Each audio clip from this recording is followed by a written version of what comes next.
جی بالکل، وزیر اعلیٰ پنجاب کی جانب سے جو ہے وہ لاہور کو دو انتظامی امور کے حوالے سے دو ڈویژن میں جو ہے وہ تقسیم کرنے کے حوالے سے اصولی فیصلہ جو ہے اس کی منظوری دے دی گئی ہے۔ یہاں پر بتاتا چلوں کہ لاہور کو جو ہے وہ انتظامات کے حوالے سے اور اختیارات کے حوالے سے اگر دیکھا جائے کہ لاہور کی آبادی کے حوالے سے جو ہے یہ فیصلہ کیا گیا ہے، کیونکہ کافی مشکلات کا سامنا کرنا پڑ رہا تھا لاہور کے انتظامی امور کو چلانے کے لیے، اور جس کے باعث ایک لاہور کے اوپر جو آبادی کا حجم بڑھتا حجم ہے اس کو لے کر یہ فیصلہ کیا گیا ہے۔ یہ فیصلہ جو ہے وہ بسنت کے بعد 8 فروری کے بعد جو ہے اس کو نافذ عمل کیا جائے گا۔ یہاں پر مزید بتاتا چلوں کہ لاہور کی جو دو ڈویژنوں میں تقسیم کے بعد ان کے تمام تر انتظامی افسران،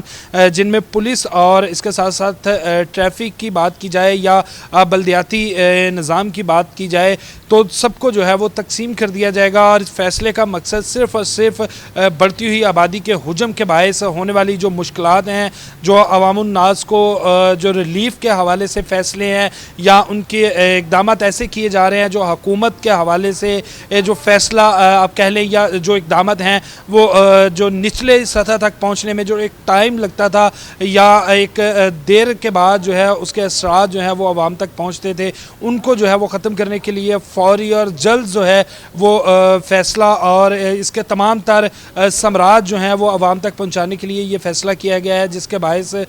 جو لاہور کی آبادی کو کنٹرول کیا جا سکے گا۔ اس کے ساتھ ساتھ آبادی کے باعث لاہور کے اندر بڑھتی ٹریفک اور تجاوزات کو لے کر جو مسائل کا سامنا تھا، بلدیاتی نمائندوں کو جو ایک مسائل کا سامنا تھا بڑھتی ہوئی آبادی کے حجم کے مطابق، جو لاہور کے تمام تر انتظامی ادارے ہیں جن میں پولیس ہے اور ٹریفک پولیس ہے، اس کے ساتھ ساتھ لاہور کی ضلع انتظامیہ ہیں، یہ تقسیم ہوں گی، تو کام جو کہ عوام الناس کی بھلائی کے کام تھے وہ رکے ہوئے، ان کو جو ہے وہ جلد اور ترجیحی بنیادوں پر حل کرنے میں جو ہے وہ آسانی ہوگی، اور عوام کو جو ہے وہ جلد ریلیف ملے گا۔ جی